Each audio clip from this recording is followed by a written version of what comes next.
ከሶስቱ ጾምን የማያስፈታው የትኛው ነው? አንደኛ ሻወር መውሰድ፣ ሁለተኛ ወጥ መቅመስ፣ ሶስተኛ መርፌ መወጋት።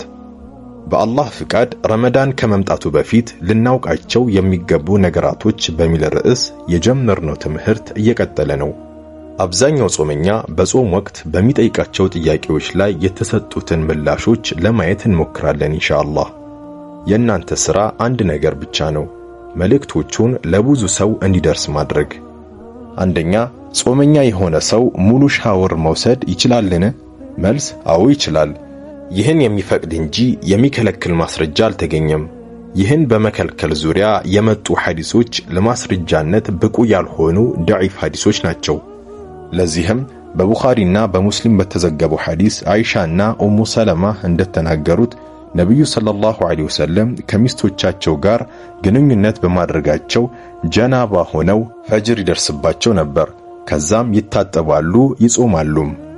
ሁለተኛ በረመዳን የፊጥራ ምግብ ስናዘጋጅ የምግቡን ጣዕም ለማወቅ እንቀምሰዋለንና ይህ ጾማችንን ያበላሸዋልን?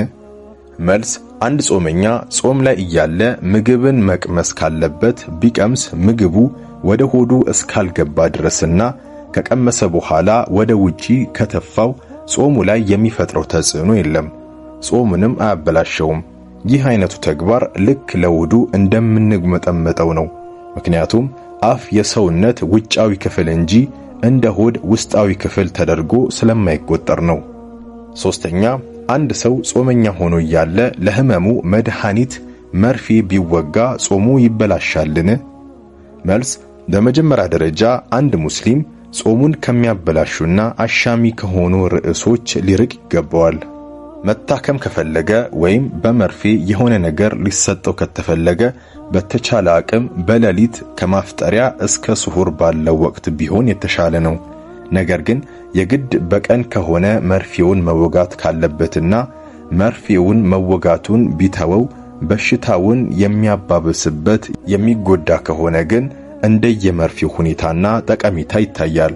ማለትም መርፌው የምግብ መተኪያ ግሉኮስና የመሳሰሉት አይነት ከሆነ ምግብን ቀጥታ ስለሚተካና ሰውነትን ስለሚጠቅም አፍጥሮ ሕክምናውን በፈለገው መልኩ ይወስድና በሌላ ቀን ይህን ቀን ቀዳ ያወጣል።